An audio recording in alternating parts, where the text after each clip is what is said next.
Renungan pagi menjadi putra dan putri Allah oleh Ellen G. White, 3 September 2021. Mari kita berdoa.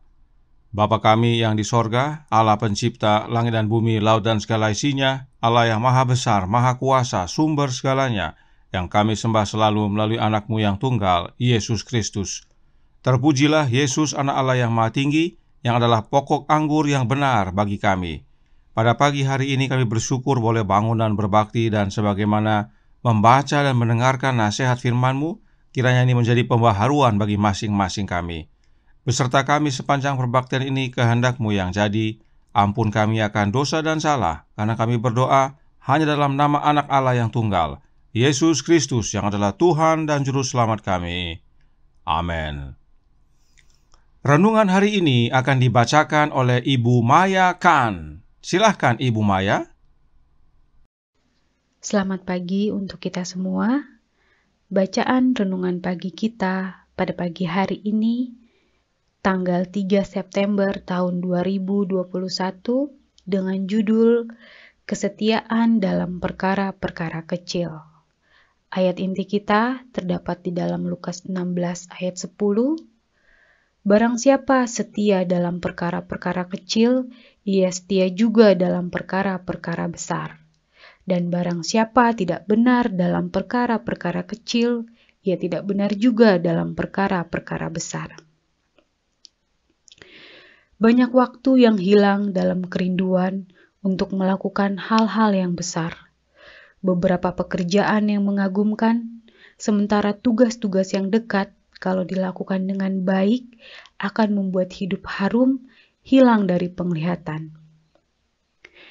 Kehidupan yang menyerupai Kristus di rumah akan seperti Kristus juga di gereja. Pengabaian terhadap tugas-tugas kecil dalam upaya mencapai pekerjaan yang besar, itulah yang merusak kehidupan banyak orang. Banyak orang yang mengagumi sungai yang luas dan dalam, yang mengalir dengan indah dalam perjalanan menuju samudera. Itu layak dikagumi, karena sungai itu sedang melakukan pekerjaan yang ditentukan baginya. Tetapi, bagaimana dengan ribuan anak sungai dari sisi gunung yang membantu memperbesar aliran yang bagus ini? Memang benar, sungai-sungai itu kecil dan sempit, tetapi itu sangat diperlukan. Karena tanpanya sungai besar pun tidak akan ada. Semuanya akan bersatu melakukan pekerjaan yang ditentukan dalam menyuburkan bumi. Jalurnya melalui ladang dan padang rumput dapat ditelusuri dengan tanaman hijau yang hidup melapisi gundukan tanah. Demikianlah sungai-sungai itu menjalankan rencana Allah dan menambah kemakmuran dunia. Sungai yang besar itu telah menggunakan saluran melalui perbukitan yang abadi. Tetapi sungai kecil itu sama pentingnya dengan sungai besar. Setiap anggota perseorangan bertanggung jawab untuk kemakmuran gereja. Dunia ini penuh dengan pekerjaan bagi Tuhan. Semua hari-hari membawa beban perhatian dan tanggung jawabnya. Dan jika seseorang mengabaikan pekerjaan yang ditugaskan kepadanya, beberapa kepentingan sakral lainnya menderita. Perhatian penuh nurani terhadap apa yang disebut dunia sebagai hal-hal kecil, inilah yang membuat keindahan dan kesuksesan besar dalam hidup. Perbuatan amal yang kecil, kata-kata kebaikan yang kecil, tindakan penyangkalan diri yang kecil, peningkatan kesempatan kecil yang bijaksana, pengembangan bakat-bakat kecil yang rajin, membuat orang-orang besar di pemandangan Allah. Sopan santun yang penuh pengertian, yang dimulai dari keluarga kita dan meluas keluar lingkaran keluarga, membantu mencapai jumlah kebahagiaan hidup. Demikian bacaan renungan pagi kita pada pagi hari ini. Tuhan Yesus memberkati. Terima kasih atas penatalainan Ibu Maya. Tuhan Yesus memberkati. Selamat pagi, saudaraku dalam Tuhan. Setia dalam perkara-perkara kecil sering dihubungkan dengan kesetiaan untuk mengerjakan tugas-tugas kecil dan sederhana yang akan melatih kita untuk mengerjakan tugas-tugas besar. Hal itu tidak salah, tetapi khusus untuk renungan hari ini ada pesan penting yang perlu setiap umat pahami. Renungan hari ini berkata dalam Menjadi Putra dan Putri Allah halaman 262 paragraf 1 yang berbunyi, kehidupan yang menyerupai Kristus di rumah akan seperti Kristus juga di gereja. Pengabaian terhadap tugas-tugas kecil dalam upaya mencapai pekerjaan yang besar, itulah yang merusak kehidupan banyak orang. Dalam kalimat sebelumnya dikatakan banyak waktu yang hilang dalam kerinduan untuk melakukan hal-hal yang besar, sementara pekerjaan yang dekat atau yang kecil, kalau dilakukan dengan baik akan membuat hidup harum, hilang dari penglihatan. Artinya, kita terlalu sering memimpikan mencapai sesuatu yang besar, tetapi tidak mau melakukan yang kecil terlebih dahulu, dan akhirnya hidup pun menjadi rusak. Sementara jika kita mau menghidupkan tugas-tugas kecil, maka kehidupan kita menyerupai Kristus di rumah kita, demikian juga di gereja. Nah, tugas-tugas kecil apa yang dimaksudkan? Kutipan ini bersumber dari manuskrip 19 tahun 1892, paragraf 59. Mari kita baca paragraf selengkapnya. Berikut ini. Tadi malam adalah rasa sakit dan rasa lega. Saya pergi tidur jam 9, tetapi harus menjalani perawatan sampai jam 12. Saya kemudian tidur sekitar 3 jam. Selama malam-malam yang terjaga ini, saya mengadakan masa-masa persekutuan yang berharga dengan Allah. Doa saya yang terus-menerus adalah untuk kelembutan dan kerendahan hati Kristus. Inilah paragraf yang selengkapnya. Kalimat yang ditandai warna biru adalah kalimat yang tidak dikutip dalam renungan hari ini. Lalu mengapa perlu kita ketahui? Karena dalam kalimat yang biru ini dinyatakan tugas-tugas kecil yang Nyonya White doakan. Apakah itu? Nyonya White mendoakan secara terus-menerus untuk kelembutan dan kerendahan hati Yesus. Inilah perkara-perkara kecil yang penting kita ketahui sesuai konteks renungan hari ini. Sebab dengan memiliki kelembutan dan kerendahan hati Yesus, maka kehidupan kita akan menyerupai Yesus baik di rumah maupun di gereja.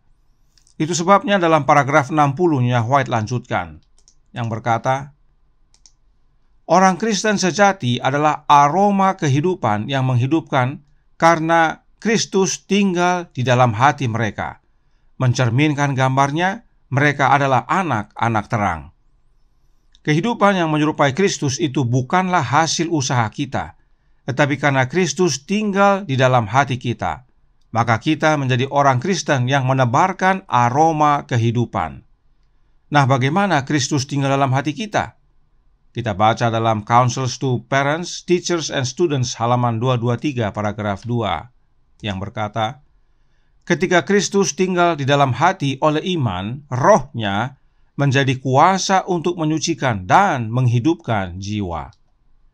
Kristus tinggal dalam hati kita oleh karena kehadiran rohnya. Dan bila roh Kristus hadir dalam hati kita, maka itulah kuasa yang menghidupkan. Itulah aroma yang menghidupkan. Tidak heran, Nyonya White menyatakan dalam manuskrip 19 tadi, khususnya dalam paragraf 61, yang berbunyi, aku menaruh kepercayaanku kepada Tuhan Yesus. Aku berseru kepada Allah.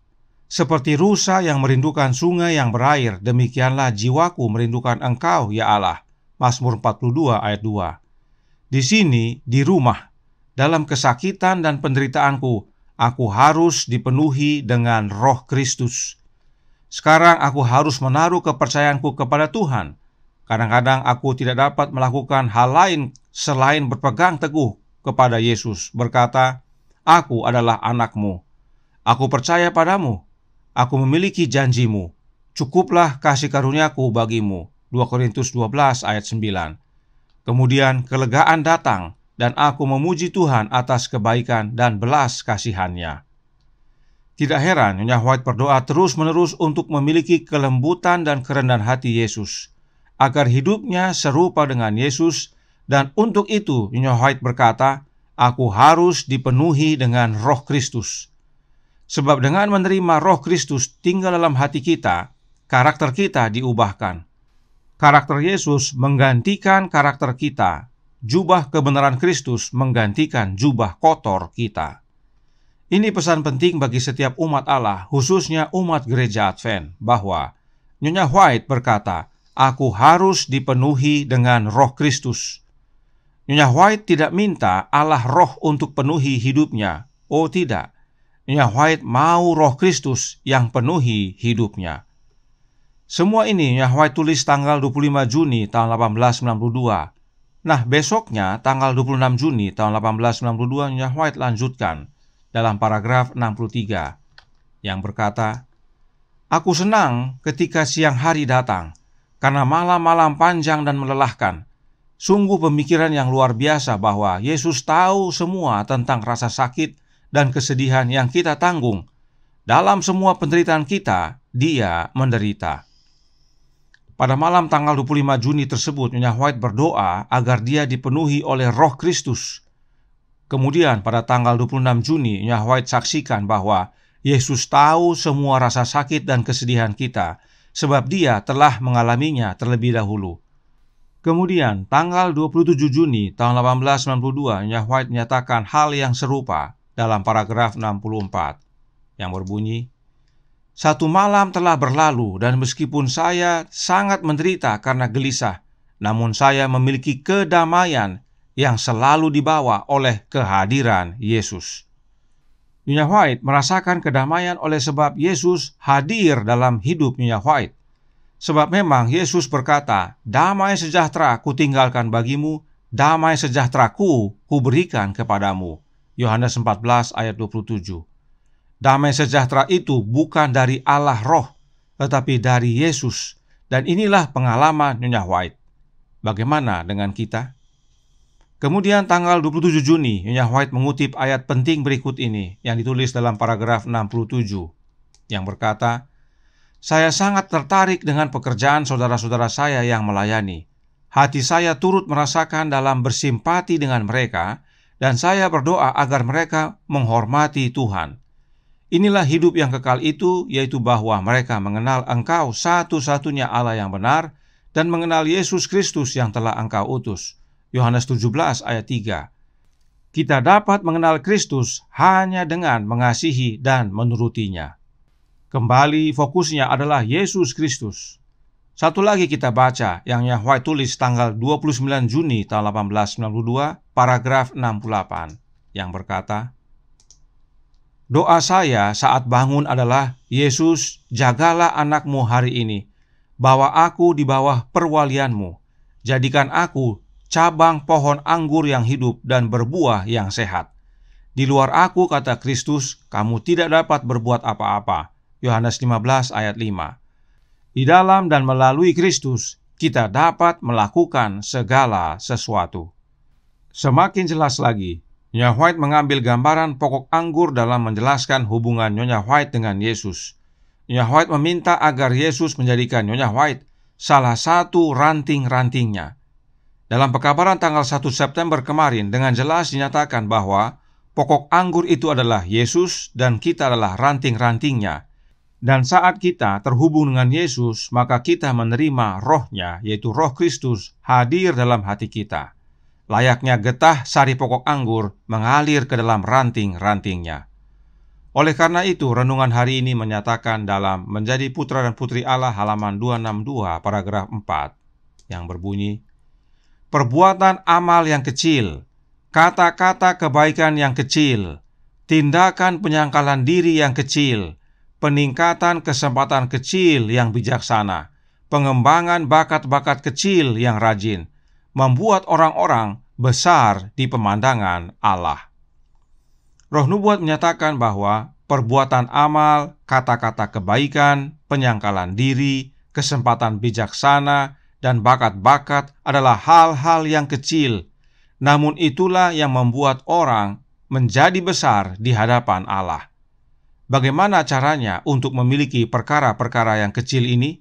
Caranya adalah dengan menerima Kristus tinggal dalam hati kita oleh iman, yaitu melalui kehadiran Roh-Nya, Roh Kristus. Itulah doa Nyonya White, dan itulah juga doa kita, bahwa kita harus dipenuhi oleh Roh Kristus. Maka kehidupan kita diubahkan menjadi setia dalam perkara-perkara kecil, yaitu memiliki karakter Yesus. Tuhan memberkati. Saya bawa dalam nama Yesus. Amin. Mari kita berdoa. Bapa kami yang di sorga, Allah pencipta langit dan bumi, laut dan segala isinya, Allah yang maha besar, maha kuasa, satu-satunya Allah yang benar, yang kami sembah selalu melalui anak-Mu yang tunggal, Yesus Kristus. Terima kasih atas nasihat penting bagi kami, nasihat indah pagi hari ini. Perkara-perkara kecil itu adalah karakter Yesus. Karakter Yesus satu persatu kami miliki, dan itu hanya dengan melalui kehadiran Roh-Nya Kristus dalam hati ini. Sebab itu bukan hasil usaha kami, tapi kasih karunia Allah di dalam Anak-Nya. Oleh karenanya, curahkan ya Bapa Roh Anak-Mu dalam hati ini, agar masing-masing kami memiliki perkara-perkara kecil, yaitu karakter Yesus. Maka kami dipandang besar di hadapan Engkau ya Bapa. Beserta kami sepanjang hari ini, kehendak-Mu yang jadi. Ampun kami akan dosa dan salah, karena kami berdoa hanya dalam nama Anak Allah yang tunggal, Yesus Kristus, yang adalah Tuhan dan Juru Selamat kami. Amin.